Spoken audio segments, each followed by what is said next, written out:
A more countrywide event that occurred during this time was the Atlantic slave trade.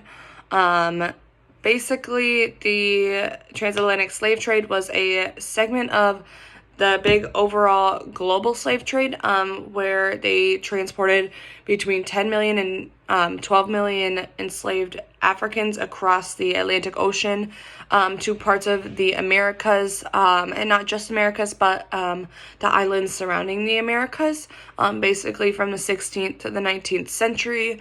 This is extremely important because slaves were not the only thing being traded, but one of the obviously the more well-known human important thing that was being traded that's not okay. But also at this time, more countries were importing and exporting other goods across the Atlantic, and this includes textiles and crops that other countries may not have had at the time that they would benefit from. A large reason that the slave trade was occurring was because of racial tensions among people, both those in power and the colonists. We learned about the African kings sending criminals and prisoners of war over on those ships to work because they didn't want stuff to do with them.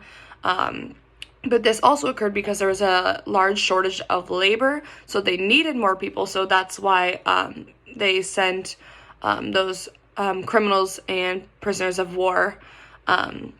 Because of the slave trade, Africa's economy deteriorated because they had less people to work, and overall there was a lot of death, which obviously is a negative result. But certain countries did benefit off the slave trade, obviously more than others. This slave trade also led to the end of slavery and abolishment of it in certain places, including Britain.